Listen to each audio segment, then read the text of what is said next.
사키나무를 알아볼 텐데요. 이 사키나무는 정육면체의 모양으로 되어 있죠. 나무 블럭이죠. 그래서 입체 도형에서 아주 대표적입니다. 그래서 이 사키나무는 초등학교 저학년 때는 수색이라든가 규칙성 이런 주제들에 많이 등장을 하고 있고요. 그래서 처음에는 이 교구를 직접 만들어 보면서 활동하는 게 좋지만 6학년 정도가 되면 교구 없이 눈으로만 풀 수 있도록 유도를 하고 있어요. 교과서를 한번 살펴볼게요. 6학년 2학기 교과서고요. 3단원이 공간과 입체입니다. 이렇게 보시면 2학년 1학기 2단원 여러가지 도형에서 사키나무 개수가 층마다 몇 개씩 이루어져 있습니까? 라는 그런 문제가 나왔고요. 4학년 평면 도형의 이동에서의 어떤 방향, 돌리기 그런 것과 연관이 된다라는 이야기입니다. 내용을 한번 살펴볼게요. 어느 방향에서 찍었는지 저희가 지금까지 큐브스나 소마큐브 보면은 앞에서 본 모습, 위에서 본 모습 뭐 이런 얘기 많이 하죠. 그런 방향성에 관한 그런 문제가 있고요.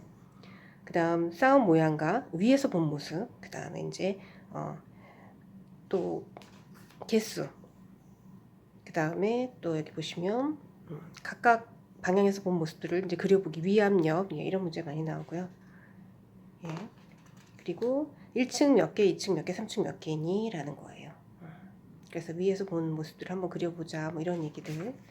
그 다음에 어떻게 만들었는지 두 개의 조각, 요거는 딱 소마큐브 문제죠. 소마큐브하고 또 같은 블럭입니다. 소마큐브 같은 블럭을 어떻게 만들었는지 소마큐브 문제 그대로 나와 있어요. 그리고 이제 여기서 보면은 여러 가지 모양을 만드는데 한 개를 붙였을 때 또 어떤 또 네 개로 만들 수 있는 또 다른 모양 뭐 이런 문제. 좀 내용이 예전보다는 좀 쉬워졌어요. 네, 이런 식으로 세로 줄여서 봤을 때 개수를 바닥면에 쓰고 개수를 맞추는 그런 문제가 있습니다. 교과서 내용이 이 정도면 실제 문제에 있어서 좀 더 어려운 문제가 나오곤 하죠. 일반적으로. 그래서 저희 사키나무에서는 교과서 내용보다는 당연히 좀 어려운 문제를 다루도록 합니다. 먼저 1번 문제 풀어볼게요. 네모안의 모양에서 순서대로 사키나무를 2개씩 움직였대요. 움직인 조각을 찾아서 표시를 하라는 거죠. 처음에 네모안의 조각을 보죠. 자, 화살표 방으로 따라가 봐요. 어떤 조각을 움직였을까요? 네. 보시면 이 모양에서 이 모양이 되기 위해서는 어떤 조각을 움직였냐면 이 위에 있는 2개의 모양을 옆으로 내려놓았잖아요. 그럼 요걸 움직인 거예요. 그 다음 이제 여기서 이쪽으로 갈 경우에는 요걸 움직여서 이 위로 올렸죠. 여기서 여기로 갈 경우에는 요 위에 있는 조각이 이 옆으로 옮겨졌잖아요. 요거. 그 다음에 여기서 갈 경우에는 됐고요. 여기서도 이쪽으로 갈 경우에는 요거 움직여서 이 위로 올려놨죠. 또 이 모양에서 이 모양으로 갈 경우에는 또 요 뒤에 2개를 위에 있는 2개를 요 앞으로 옮겨서 이게 됐잖아요. 그러면 이걸 옮기는 겁니다. 이렇게 문제를 푸시면 되고요. 주어진 사키나무 모양을 위앞 옆 오른쪽 옆에서 위앞 오른쪽 옆에서 본 모습을 각각 그리라고 돼 있어요. 보시면은 한번 해볼게요. 일단 위에서 본 모습 한번 볼까요? 저희가 이렇게 보면은 보기에서 한번 먼저 보세요. 위에서 본 모습, 앞에서 본 모습, 오른쪽 옆에서 본 모습입니다. 그래서 옆에 있을 때는요, 옆 문제에 대해서 왼쪽 옆이 있을 수도 있고 오른쪽 옆이 있을 수도 있잖아요. 그래서 항상 화살표가 기준이라는 거, 그거를 보시고 이제 문제를 푸시면 되는데요. 그런데 가끔 가다가 교과서 같은 경우에는 기본적으로 이제 오른쪽 옆에라고 많이 하고 있어요. 그래서 오른쪽 옆이 일반적인 그 내용입니다. 그런데 사고력 문제 같은 경우에는 꼭 오른쪽 옆이 아니라 왼쪽 옆이 있을 수도 있잖아요. 그럴 때는 이렇게 지정을 한다라는 거 그렇게 생각하시면 돼요. 자, 이거 보죠. 위에서 본 모습은요. 이렇게 만약에 이게 도저히 상상이 안 가신다 그러면 사키나무를 직접 쌓아보셔요. 그 방법이 가장 좋습니다. 그런데 지금까지 저하고 소마나 이런 큐브스 활동을 많이 하셨기 때문에 이 정도 충분히 하실 거라고 생각이 들어요.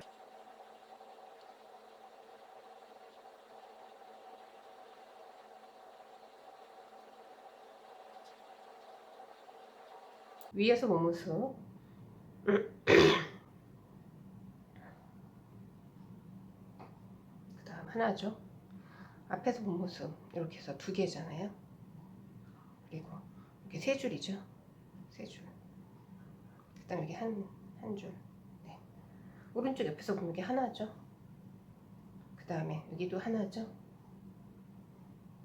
그래서 여기는 어때요? 세 개죠. 가장 높은 층을 그리면 되는 겁니다. 이렇게 뭐 쉽게 하실 수 있고요. 자, 그럼 3번 문제 해볼게요. 3번 문제는 쉽죠. 각 층마다 몇 개씩 만들었는지죠. 그러면 먼저 1층을 보죠. 1층이 가장 밑에잖아요. 그럼 하나, 둘, 셋 보이는 게 3개지만 안 보이는 게 또 하나가 있죠. 그렇게 해서 그 다음에 2개, 그 다음에 1개 이렇게 해서 모두 몇 개입니까? 쓰시면 되는 거고요. 자, 이거는 1층 몇 개죠? 1층은 이렇게 보이는 것까지 안 보이는 것까지 아이들이 안 보이는 걸 잘 못하죠. 그래서 어렸을 때 쌓기나무를 많이 해본 친구는 뭐 3번은 직접 풀어보시고요. 쉽게 할 수 있습니다. 이것도 이제 바닥면에 개수를 쓰는 거죠. 바닥면에 세로 줄에 있는 개수를 쓰시면 됩니다. 2, 2, 1, 1, 1, 1 쉽게 할 수 있겠죠. 그럼 이거 다 2 더하기 2 더하기 1 더하기 2 더하기 다 더하면 되죠. 어렵지 않죠. 이거 보시면 여기 보면은 몇 개 있죠. 바닥줄 3개 있잖아요. 여기도 3개고요. 여긴 2개씩이고요. 이렇게 하시면 되죠. 10개. 충분히 하실 수 있다고 생각을 합니다. 이제 그 다음에 이 주어진 쌓기나무를 보고 규칙을 알아요. 요게 문제가 좀 어려워요. 이걸 보시면 일단 층수는 첫째 층이 1층이고 2층이고 셋째가 3층이면 그럼 넷째는 뭐 4층이 계속 나가겠죠. 점점점. 그런데 여기서는 전체 쌓기나무 개수가 첫째가 1개인데 얘는 몇 개라는 거죠. 그 2층이 되기 위해서는 1층에 있던 게 위로 올라가고 밑에가 뭐가 되겠어요? 둘레를 둘러싸고 그러면 3, 3에서 9개잖아요. 그럼 1 더하기 9 해서 10 이렇게 계산을 해봤어요. 그 다음에는 1 더하기 9 했고 이번에는 10이죠. 셋째는 이 10을 가지고 가고 10 더하기 뭐가 될까요? 예. 이게 5줄이잖아요. 5, 25. 25예요. 여기는 3 곱하기 3이었고요. 여기는 5 곱하기 5입니다. 가로하고 3 곱하기 3 여기는 가로하고 5 곱하기 5가 됐어요. 그렇게 해서 개수가 35가 됐어요. 그러면 여기는 35 더하기 이 규칙을 가지고 풀어볼까요? 여기 3 곱하기 3 5 곱하기 5예요. 그럼 얘는 7 곱하기 7이겠죠. 예, 이렇게 계산을 하면 돼요. 그러면 84가 나오죠. 규칙은 이걸 써주면 되죠. 처음에 1개고 그 다음에는 둘째에서는 그 앞에 있는 하나 더하기 3 곱하기 3이었다. 그러면 여기는 앞에 있는 개수 더하기 그 다음에 5 곱하기 5였다. 그 다음에 앞에 있는 개수 더하기 7 곱하기 7이다. 그럼 여기에는 앞에 개수 앞에 그 쌓기나무의 개수 곱하기 개수 더하기 곱하기 넷째는 7 곱하기 7이고 다섯째면 9 곱하기 9가 되겠죠. 이씩 커지잖아요. 3 곱하기 3, 5 곱하기 5, 7 곱하기 7, 9 곱하기 9. 이 내용을 써주시면 돼요.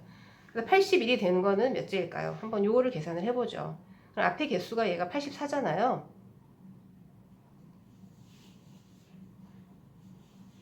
84. 그리고 뒤에 개수가 77, 49예요. 49. 여기는 49. 근데 얘는 99, 81이죠. 그러면 위에 몇째야? 다섯째로 저희가 계산을 했죠. 다섯째라고 써주시면 되고요. 그 다음에 다섯째 모양의 전체 쌓기나무 개수 저희 했죠. 앞에 수가 이건데 이거를 한번 수식으로 한번 풀어볼게요. 1 더하기 3 곱하기 3 했죠. 그 다음에 더하기 5 곱하기 5